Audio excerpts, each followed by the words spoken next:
చూసాం. సో ఈ ప్రధానమైనటువంటి డిమాండ్లు ఏంటి, ఏ అంశాలపైన ప్రభుత్వం కూడా కసరత్తు చేస్తోంది, సానుకూలంగా ఉంది అంటే ఏం చెప్తారు? శ్రీహరి, సచివాలయంలో ఉద్యోగ సంఘాలతో కేబినెట్ సబ్ కమిటీ భేటీ పూర్తయింది.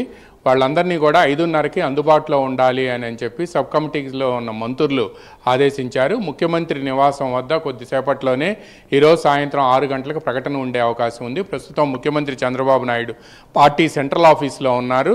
ఆయన పార్టీ నేతలతో భేటీ అయి ఉన్నారు. ఈలోపు సచివాలయంలో కేబినెట్ సబ్ కమిటీలో ఉన్న మా ఆర్థిక మంత్రి పయ్యావుల కేశవ్, జనసేనకు నుంచి కూడా రాష్ట్ర civil supplies minister Nadella Manohar, అదేవిధంగా బీజేపీ నుంచి కూడా రాష్ట్ర వైద్య ఆరోగ్య శాఖ మంత్రి సత్యకుమార్ యాదవ్, వీళ్ళు ముగ్గురు కూడా ఈరోజు మధ్యాహ్నం నుంచి ఇప్పటి వరకు కూడా ఉద్యోగ సంఘాల నేతలతో చర్చలు జరిపారు. ముఖ్యంగా ఉద్యోగులు తమకు పెండింగ్లో ఉన్న 4 డిఏ బకాయిల్ని వెంటనే విడుదల చేయాలని, అదేవిధంగా పీఆర్సీ పెండింగ్లో ఉందని, పీఆర్సీని కూడా అనౌన్స్ చేయాలి అని చెప్పి కూడా వాళ్ళు పట్టుపడుతున్నారు.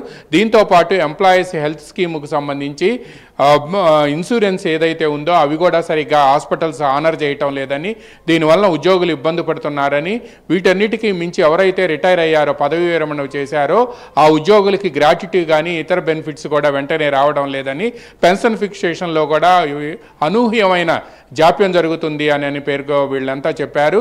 కూటమి ప్రభుత్వం అధికారంలోకి వచ్చి 16 నెలలైనప్పటికీ కేవలం 7,000 కోట్ల రూపాయలు మాత్రమే ఉద్యోగులకు సంబంధించిన బకాయిల్ని విడుదల చేసి ఈ రోజు వరకు కూడా ఇంకా దాని గురించి పట్టించుకోకపోవటం, ఉద్యోగులను చర్చలకు పిలవకపోవటం, పైగా సమస్యల గురించి ఎవరు కూడా వినిపించుకునే నాదుడు లేకపోయిన నేపథ్యంలోనే ఏపీ ఎన్జిఓ జేఏసీ చైర్మన్ ఎవరైతే ఉన్నారో విద్యాసాగర్, ఆయన గత 4 రోజుల నుంచి కూడా ముఖ్యమంత్రితో చర్చలు జరిపారు. చర్చలు జరపడంతో పాటు ఉద్యోగుల్లో అసంతృప్తి ఉందని, దీనిపై వెంటనే తగిన నిర్ణయం తీసుకోవాల్సిన అవసరం ప్రభుత్వానికి ఉందని, లేని పక్షంలో ఉద్యమ బాట పడతాము అని కూడా ఆయన ముఖ్యమంత్రి వద్దే నేరుగా చెప్పడంతో పాటు ప్రభుత్వంలో బాధ్యులైన అధికారుల వద్ద కూడా ఆయన కుండబద్దలు కొట్టినట్టు చెప్పినట్టు తెలిసింది. నిన్న సాయంత్రం కూడా విద్యాసాగర్ ముఖ్యమంత్రి వద్దకు వెళ్ళి ఇక ఉద్యమం చేయటమే తాము తరువాయి భాగం అని, ఈ లోపు ప్రభుత్వం మేల్కోపోతే మాత్రం తాము ఎట్టి పరిస్థితుల్లో కూడా ఉద్యమానికి వెళ్ళి తీరుతాం, రోడ్లెక్కి తీరుతాం అని కూడా చెప్పినట్టు తెలిసింది. ఈ నేపథ్యంలోనే ముఖ్యమంత్రి కేబినెట్ సబ్ కమిటీని అప్పటికప్పుడు ఏర్పాటు చేయడంతో పాటు ఉద్యోగులను వెంటనే చర్చలకు, ఉద్యోగుల అసోసియేషన్లు ఉన్నాయి, వీళ్ళందరినీ కూడా చర్చలకు పిలవాలి అని ఆదేశించారు. ఈ రోజు మధ్యాహ్నం 12 గంటల నుంచి ఇప్పటి వరకు కూడా సచివాలయంలో చర్చలు జరిగాయి, కూడా ఏర్పాటైంది. సో ఇప్పుడు వారితో సబ్ కమిటీతో చర్చించిన తర్వాత వచ్చి బయట మాట్లాడుతున్నారు. ఒక్కసారి వారు ఏం మాట్లాడుతున్నారో కూడా చూద్దాం, మళ్ళీ మీ దగ్గరికి వస్తాను. కొన్ని విషయాల మీద ఇవాళ తేల్చవలసిన బాధ్యత ఉన్నదన్న విషయానికి కూడా గ్రూప్ ఆఫ్ మినిస్టర్స్కి తెలియజేశాం. అలాగే ఇవాళ 5 గ్రూప్ ఆఫ్ మినిస్టర్స్ మొత్తం వీటన్నిటిని చూసుకున్నారు, సమప్ చేశారు. మేము ఏదైతే అడుగుతున్నామో పీఆర్సీ, డిఏ, హెల్త్ కార్డ్స్, ఈ మిగిలిన అంశాల మీద, మరి పోలీస్ సోదరులకు సంబంధించిన సరెండర్ లీవ్ అంశం మీద ఇవన్నీ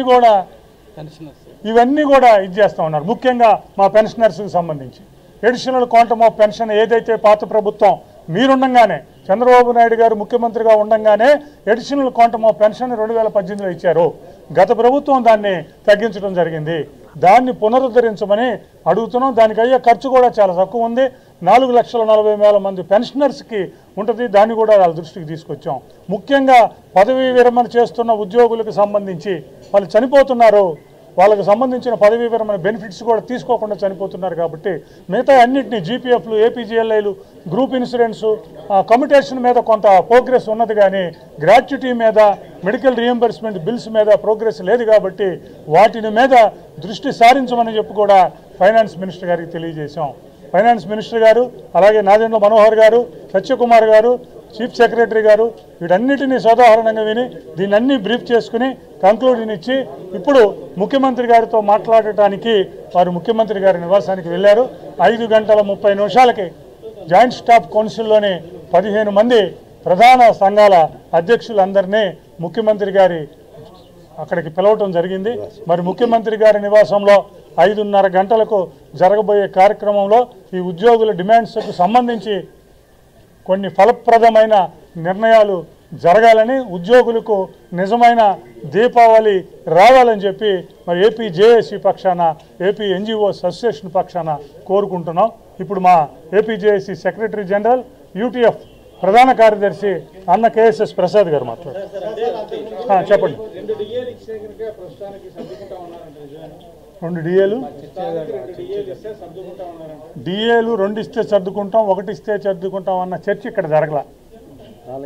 ఇక్కడ డిఏలు పెండింగ్ ఉన్నాయి. డిఏల మీద మేము చెబుతూ వస్తున్నాం. ఇవాళ దాని మీద చెల్లింపు మీద చర్యలు తీసుకోండి, చెల్లింపు మీద డెసిషన్ ఇవ్వండి అని చెప్పాం.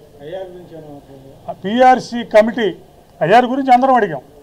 ఇంటీరియం రిలీఫ్ ఇవ్వాలి, ముందు పిఆర్సీ కమిటీ చైర్మన్ వేయండి, వేసినాక ఐఆర్ ఇవ్వండి. మేము ఇప్పుడు ఐఆర్ ఇవ్వకపోవడం వల్ల కోల్పోతున్నాం, కమిటీ చైర్మన్ వేయకపోవడం వల్ల సంవత్సరాలు కోల్పోతున్నాం. ఈ పరిస్థితిని చేసి చైర్మన్ అపాయింట్ చేయండి అని అడిగాం. మంత్రులు, చీఫ్ సెక్రటరీ, మీకు ఫైనాన్స్ సెక్రటరీ, మంత్రుల కమిటీ వీళ్ళందరూ ముఖ్యమంత్రి గారిని కలుస్తారు. కలిసి ఉద్యోగ నాయకులతో వాళ్ళు ఏమైతే చర్చించారో, మేము ఏదైతే పెట్టారో ఆ ప్రియారిటీ వైజ్ ముఖ్యమంత్రి గారికి బ్రీఫ్ చేస్తారు. ముఖ్యమంత్రి గారికి బ్రీఫ్ అయిపోగానే 5:30 గంటల